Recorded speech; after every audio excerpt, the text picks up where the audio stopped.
Les nudges, qu'est-ce que c'est? Le terme nudge, que l'on peut traduire en français par coup de pouce, est emprunté aux sciences comportementales américaines. Il consiste à nous inciter sans nous contraindre et sans qu'on en ait conscience à adopter un comportement bénéfique pour nous-mêmes ou pour la collectivité.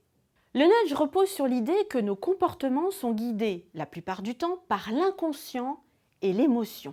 Pourquoi les pouvoirs publics se sont-ils emparés des nudges?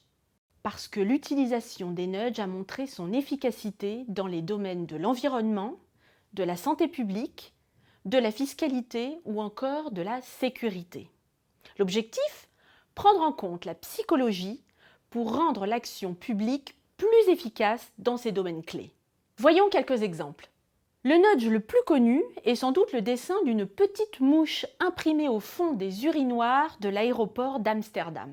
Cette mouche sert de cible que les hommes tentent inconsciemment d'atteindre et les incite à viser l'urinoir plutôt que le sol.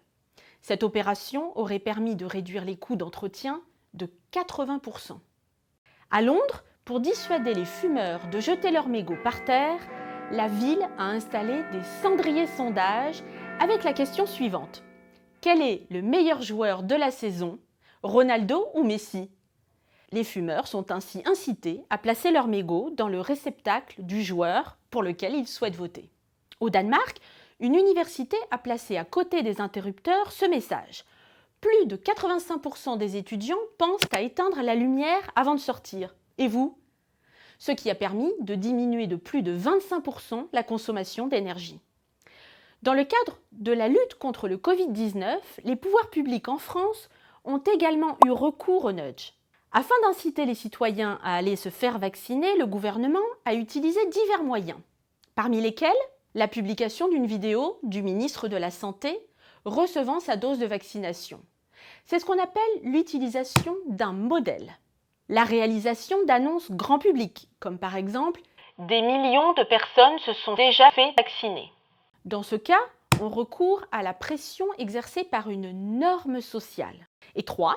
La diffusion de spots publicitaires dans lesquels la vaccination permettait aux grands-parents de retrouver leurs petits-enfants.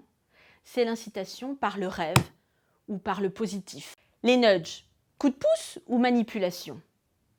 Si les nudges s'apparentent au marketing publicitaire, ils sont toutefois utilisés au nom de l'intérêt général. Ce qui n'empêche pas certains de voir dans leur usage une tendance à la manipulation. Ce à quoi les défenseurs des nudges répondent que ces coups de pouce ne fonctionnent qu'avec les individus qui veulent agir, mais qui ont du mal à passer à l'acte.